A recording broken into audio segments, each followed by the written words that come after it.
पीले दांत वाली बहू। रंजना कभी ब्रश नहीं करती थी। उसे कितनी बार उसके माँ बाप ने डांटा, लेकिन उसका कोई असर उस पर होता ही नहीं था, जिस कारण से उसके दांत पीले पीले हो जाते हैं।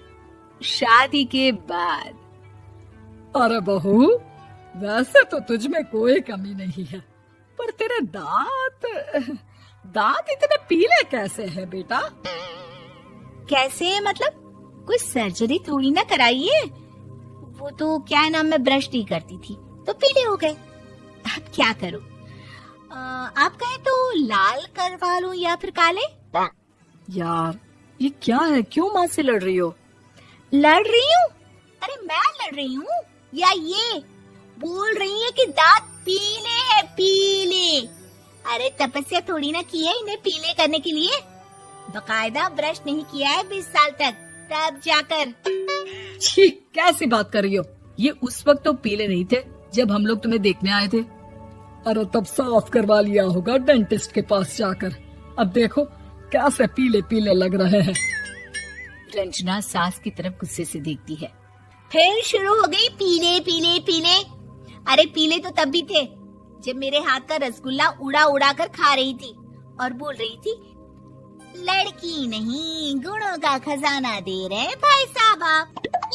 खैर, अब वो लोग करते भी तो क्या करते, पीले दांत वाली बहू पल्ले पड़ी थी तो झेलना तो था ही। एक दिन कीर्तन में रंजना गाना गा रही थी। अरे कमला बहन, माँ का द्वार है, यहाँ तो सब शुद्ध होकर आते हैं, फिर अपनी बहू को ब्रश भी नहीं करवाती तुम। दूर से पीले पीले दांत भक्ति में बाधा उत्पन्न कर रहे हैं। अरे कोई 2 साल की बच्ची थोड़ी ना लेकर आई हूँ मैं बहू बनाकर। अच्छी खासी लड़की है, अरे कैसे करवाऊं ब्रश? ये तो उसे खुद करना चाहिए ना। अब माँ बाप तो इसके जैसे तैसे निपटा दिए, ये नहीं सोचा कि सास कैसे संभालेगी। सास बहू को लेकर घर आ जाती है, लेकिन सोच लेती है कि अब इसे लेकर कहीं नहीं जाएगी।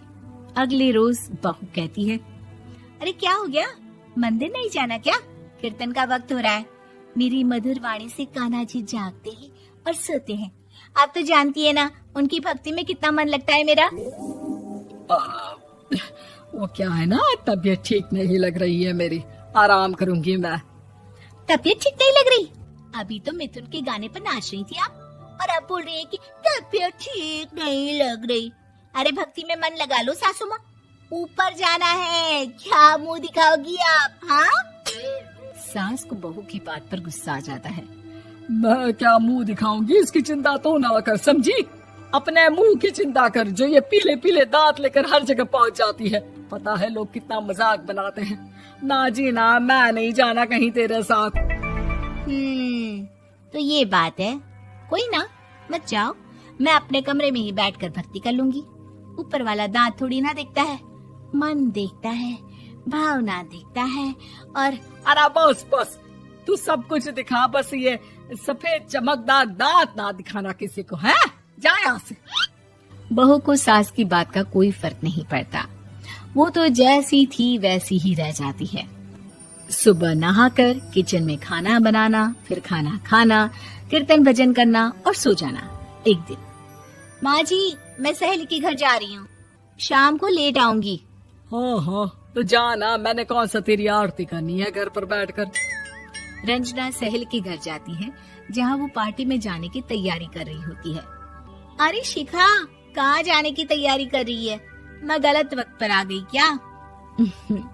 अरे नहीं यार, उल्टा सही वक्त पर आई है। मैंने ये साड़ी और ज्वेलरी निकाली है यार, शाम को इनके ऑफिस की एक पार्टी में जाना है। बताना कैसा लग रहा है ये सब? नहीं यार, इस ड्रेस के साथ तो वो वाली ज्वेलरी अच्छी लगेगी। हाँ हाँ सही बोल रही है, मैंने ध्यान ही नहीं दिया। वैसे तो हमेशा से मस्त फैशन सेंस रखती है। तो बड़ा जाती होगी ना पति के साथ पार्टी में। रंजना कुछ नहीं बोलती, बस सोचती है कि यार काश ये बात सही हो जाती, पर मैं क्यों नहीं जाती पार्टी में? क्या इन लोगों की कोई पार्टी होती नहीं होगी? रंजना घर आती है और रात में पति से सवाल करती है, एक बात बताइए, आप मुझे किसी पार्टी में क्यों नहीं ले जाते? क्या आपके यहाँ ऑफिस में पार्टी नहीं होती? पति बेचारा क्या कहता कि दांत पीले हैं तुम्हारे इसलिए। अरे कोई पार्टी होती नहीं हम लोगों के ऑफिस में, तो कहाँ से लेकर जाऊं? और मार्केट, मॉल, कहीं वीकेंड घूमना, कहीं तो। अरे यार, सारे हफ्ते में एक छुट्टी मिलती है, तो सोचता हूँ कि आराम ही कर लूं। क्यों? रंजना मन मार के रह जाती है। पहले कभी सास के साथ मंदिर जाया करती थी, लेकिन वो भी सास ने ले जाना बंद कर दिया। घर बैठी बैठी रंजना बोर हो जाती है। तभी उसे आइडिया आता है और वो मायके जाने का सोचती है। सासू माँ, 2 दिनों के लिए मम्मी के घर जा रही हूँ। अच्छा अच्छा ठीक है, आराम से जा। और हाँ, माँ से कुछ अच्छी आदत सीख कर आना कि कैसे शरीर के हर भाग की तरह दांतों की सफाई भी जरूरी होती है, समझी? शुरू हो गई ना आप। वो लोग आपकी तरह नहीं है कि छोटी छोटी बात का बतंगड़ बना दे। उन लोगों के लिए मैं मायने रखती हूँ, ना कि मेरे पीले पीले दांत। रंजना माँ को बिना बताए उन लोगों को सरप्राइज देती है, लेकिन जैसे ही वो दरवाजे पर पहुंचती है, अंदर देखती है कि घर वाले कहीं जा रहे होते हैं। अब माँ, काश रंजना दीदी के दांतों वाली प्रॉब्लम नहीं होती, तो वो भी हम लोगों के साथ चलती ना बुआ जी की बेटी की शादी में। हाँ बेटा, लेकिन अब उसे कौन समझाए कि उसको उसके पीले दांत नहीं दिखते, लेकिन उसके आसपास के लोगों को कितना एम्बैरेसिंग फील कराते हैं। मुझे तो कितनी बार उसके स्कूल की टीचर ने शिकायत की कि उसके साथ कोई लड़की बैठना भी नहीं चाहती, और ना ही कॉलेज में कोई उससे बात करना चाहता था। लेकिन पता नहीं क्यों उसे ये बात समझ में ही नहीं आती। कोई कमी नहीं है उस लड़की में, बस यही कि दांत पीले हैं। वो तो भला हो जीजा जी और उनकी माँ का, जो दीदी को जैसी है वैसे ही रखा हुआ है। रंजना को अपने घर वालों की बात सुनकर बहुत दुख होता है। वो सोचती है कि वो क्या करे, लेकिन फिर वो सीधा डेंटिस्ट के पास जाती है, अपने दांत चमकाती है और कसम खाती है कि वो रोज ब्रश करेगी। अरे क्या हो गया? तुम तो 2 दिनों के लिए गई थी ना, पर कोई ना, अच्छा है, चलो आ गई तो। रंजना सास के सामने आकर खड़ी हो जाती है और पूरी स्माइल करती है, उसके चमकदार दांतों को दिखाती हुई। हैं?